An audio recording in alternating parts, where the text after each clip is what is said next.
कितीही संकटे तरी जोपासले तू सत्व सर्वस्व पुनही ना हरवले कधी तुझे अस्तित्व निखाऱ्यांच्या वाटेवर निघाली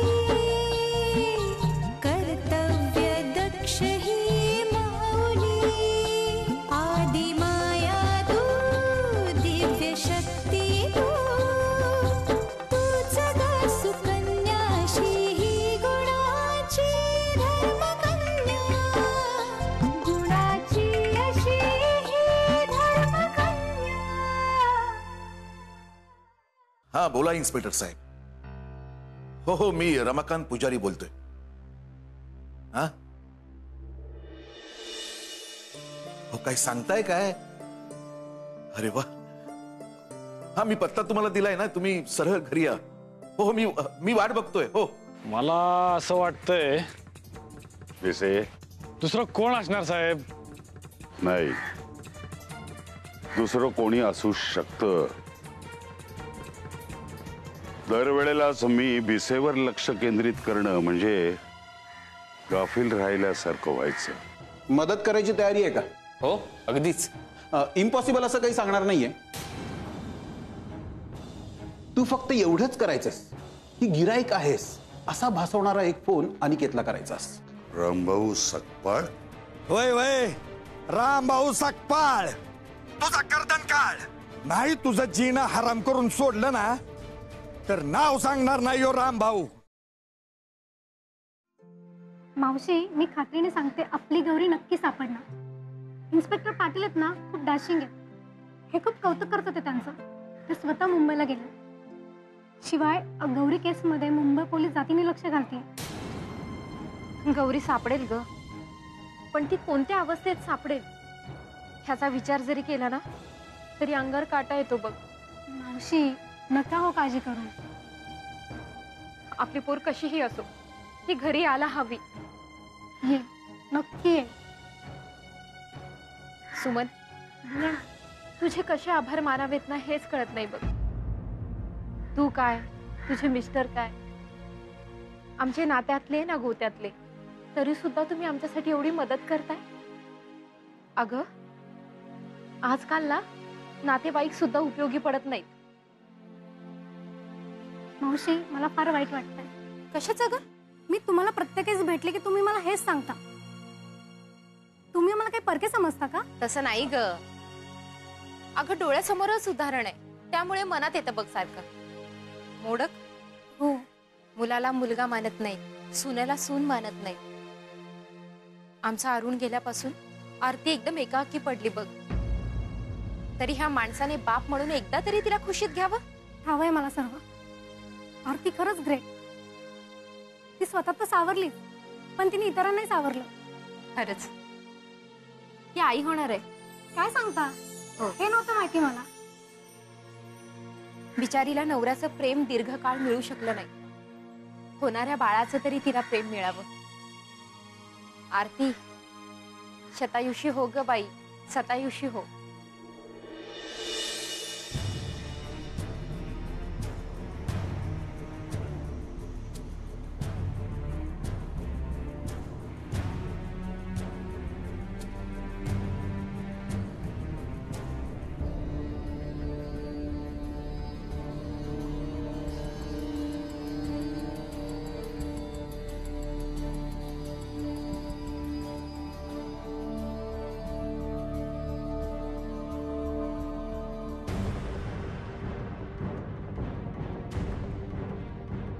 बोलल्याप्रमाणे सकपाळ खरंच माझ्या जीवावर उठला आणि माझ्या जीवाचं काही बरं वाईट केलं तर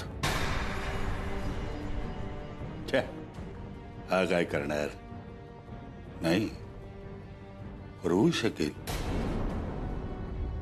पेडी माणसं परवडली त्यांना डांबून ठेवता येतं, पण माथे फिरू माणसाचं कसं काय करायचं? रामभाऊ सकपाळ माथे फिरू आहे, तो काहीही करू शकतो।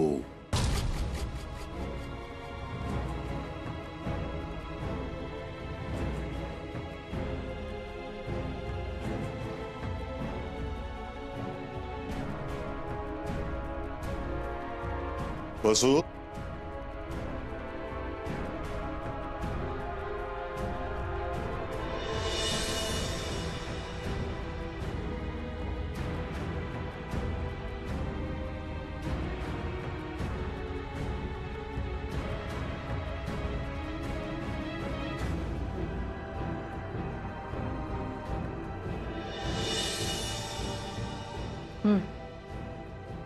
काय आहे? अरे आता तुम्हीच हाक मारलीत ना? मी? हो हो. बोला, काय हवंय? नाही, मला काही नकोय, पण तू जरा बसशील, मला बोलायचंय. बस.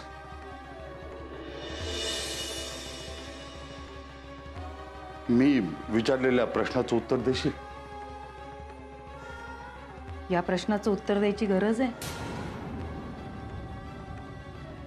हे बघ वसू, तुझ्या आयुष्यात सर्वात जवळची आणि प्रिय व्यक्ती कोण आहे?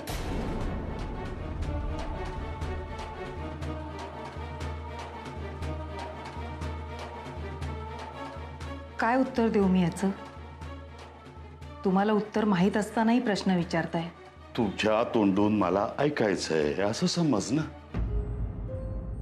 अहो, अर्थातच तुम्हीच. तुमच्याशी लग्न करून या घरात आले,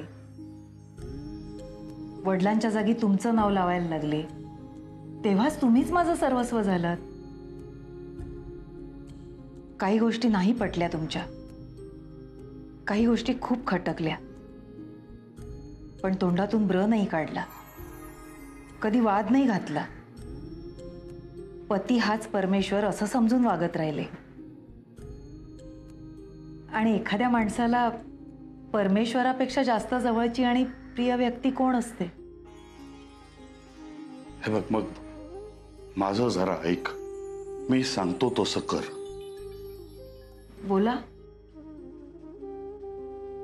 वसू, माझ्या जीवाला धोका आहे. काय? हो.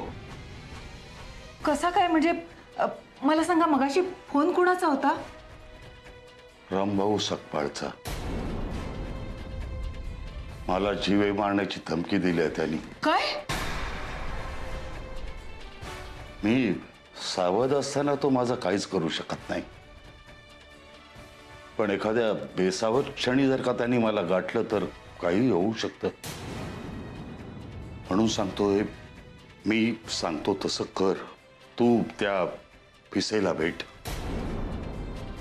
भाऊजींना? अहो, पण भाऊजींना भेटलेलं तुम्हाला आवडत नाही ना? अगं वसू, त्या मागची कारणं वेगळी आहेत, पण आता ही सिच्युएशन वेगळी आहे.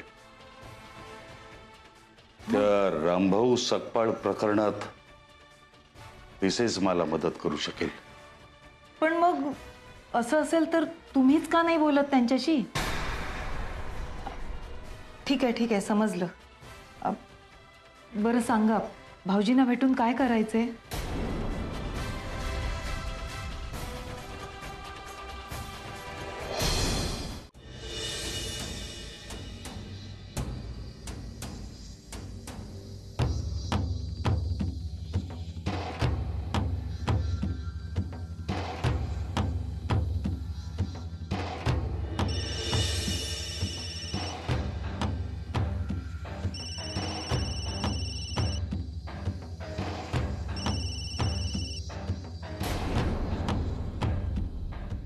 शाणा दिसतोय फार.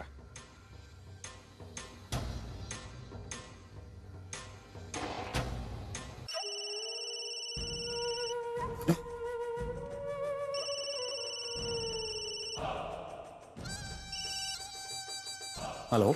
हॅलो साहेब. कोण बोलतंय? गरजू. संकटात सापडलोय. म्हणजे कुणाला फोन लावलाय तुम्ही? योग्य माणसालाच फोन लावला साहेब. अहो, कोणाशी बोलायचंय तुम्हाला? तुर्तास ते महत्वाचं नाहीये. तुम्ही माझी मदत करणार असाल तर माझं नाव, पत्ता सगळं सांगतो तुम्हाला. वर तुम्ही मागाल तेवढे पैसेही देतो. पैसे? बरं, मला सांगा, मी तुम्हाला कशा प्रकारची मदत करू शकतो? तुमच्यासाठी फारसं कठीण नाहीये ते. साहेब माझी बायको मला सोडून गेली. काय? आणि त्यासाठी तुम्ही मला कशाला फोन केलाय? साहेब माझं वय 28 आहे. मी दिसायलाही बरं आहे. तर माझ्या एज ग्रुपची आणि माझी बायको म्हणून शोभेल अशी कोणती मुलगी आहे का तुमच्या ओळखीत? तुम्हाला हवे तेवढे पैसे देईन मी. ये शाण्या, समोर असतास ना तर असा फोडला असता ना तुला. अहो अहो अहो साहेब चिडू नका तुम्ही. माझी गरज समजून घ्या ना. चल ये शाण्या, फोन ठेव, फोन ठेव. कुणाचा फोन होता आणि कुणावर चिडलायस एवढा? कोणाचाही नाही, रॉंग नंबर होता. आणि तू तयार आहेस? कशासाठी? अगं ये, माझ्या मित्राकडे पार्टीला नाही जायचंय काय? अरे हो, मी पटकन तयार होऊन येते. हा,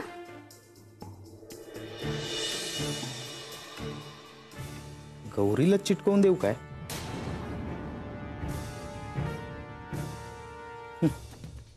बघू, पुन्हा फोन आला तर बघू.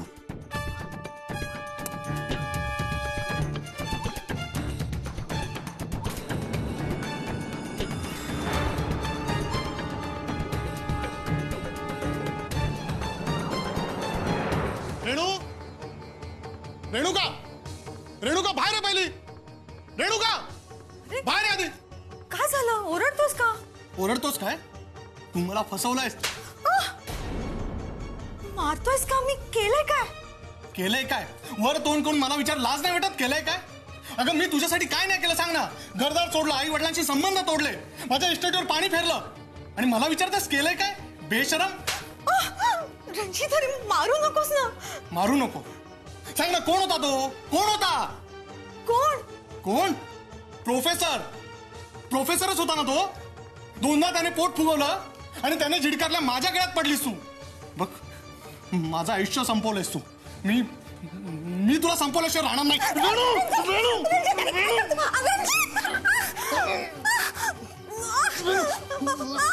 सोडणार नाही तुला.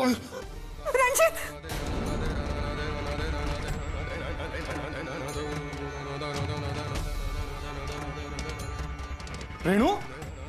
रेणू काय झालं?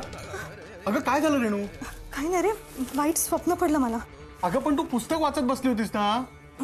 हो रे, वाचता वाचता डुलकी लागली मला. बरं ठीक आहे, शांत हो. हे ठेव. चल आज झोप. चल उठ. आज झोप. चल शांत हो. चल. डायरेक्ट विषयाला हात घालू नकोस असं सांगितलं होतं तुला. आता त्यामुळे तो अनिकेत सावध झाला असेल. नाही, मला नाही वाटत असं. वैभव, काका, आपल्याला असा वेळ दवडणं परवडणार आहे का? सांगा तुम्हीच. नाही. आता माझा पुढचा फोन त्याला सॉरी म्हणण्यासाठी असेल. सॉरी म्हणण्यासाठी? नाही, म्हणजे मी लगेच त्याला फोन केलाही होता, पण त्याचा फोन नेमका बंद लागला. पण आता तो जेव्हा माझा फोन उचलेल तेव्हा मी त्याला सांगेन की माझा गैरसमज झाला, आय एम रिअली सॉरी. गैरसमज म्हणजे मला फोन एका लग्न संस्थेच्या अध्यक्षाला लावायचा होता, पण तो फोन चुकून तुम्हाला लागला. मे बी मी नंबर लिहिताना काहीतरी गोंधळ घातला असेल. शेवटचा नंबर 3 असेल आणि मी 8 असं लिहिलं असेल, म्हणून माझा गैरसमज झाला असं सांगेन त्याला मी. पण वैभव, त्याने काय होणार आहे? त्याने असं होईल काका की त्याला माझ्या खरेपणावर विश्वास बसेल आणि तो त्याचा खोटेपणा लपवू शकणार नाही. तो हे मान्य करेल की त्याच्याकडे माझ्या अनुरूप एखादी तरी मुलगी आहे आणि कदाचित ती मुलगी गौरी असू शकेल. You shown good presence of mind mister Vaibhav. Inspector साहेब, वैभव, काही करा, कसंही करा, स्वतःचं कौशल्य पणाला लावा, पण माझ्या मुलीला घेऊन या. इथं माझा जीव गुदमरतोय, तिथं त्याच्या तावडीत माझ्या मुलीचं काय होणार आहे परमेश्वर जाणे.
गाडी अनिकेत झाला झाला सौदा सौदा झाला मी विकणार विकणार. हा काय बोलतोय?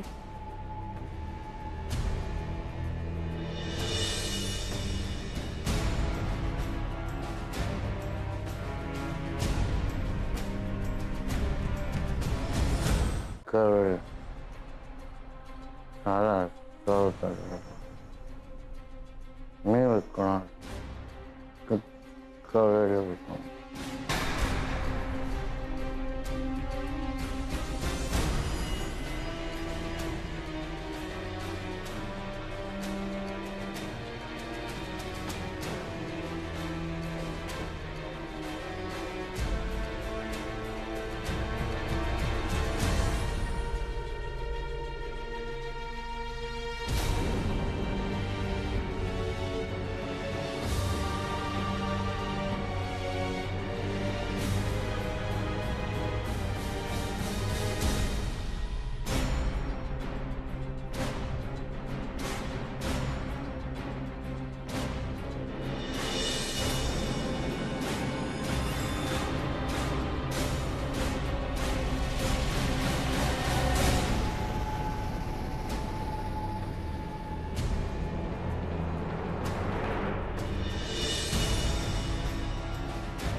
विकणार कळ सौदा झाला माल मिळणार माल विकणार पाकरू पैसा सौदा झाला नोकरात पैसा. याने फोन का बंद करून ठेवलाय?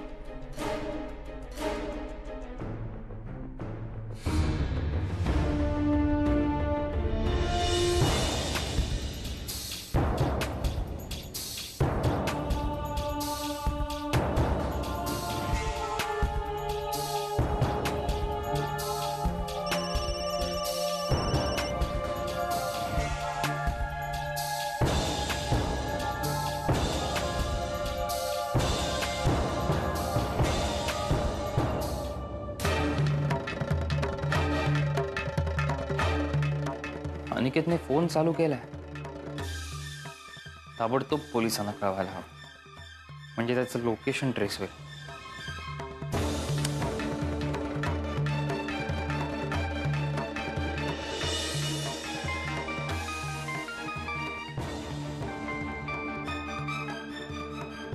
हॅलो.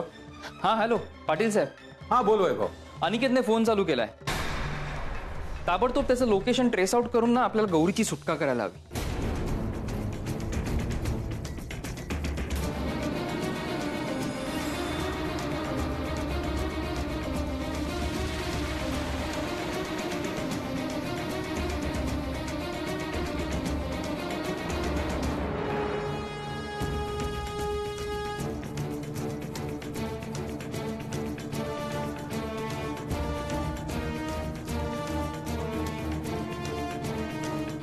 ठीक आहे, मी ताबडतोब कारवाई करतो. हो हो ठेवतो मी.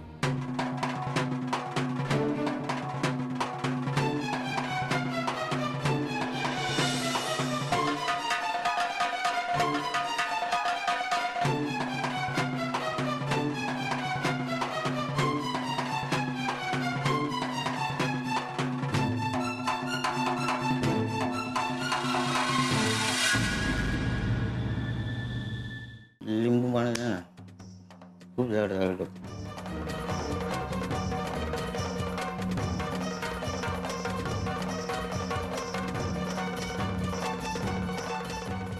हॅलो साहेब. नाही नाही साहेब, उद्यावरची ढकलू नका. आत्ताच्या आत्ता जी फ्लाईट मिळेल ती पकडून इकडे पोचा. अहो अहो मुलीला डाऊट आलाय, डाऊट. साहेब नका करू असं. बघा एकदा हे पाखरू उडून गेलं ना तर पुन्हा काय हे पाखरू हातात भेटणार नाही. अनिकेत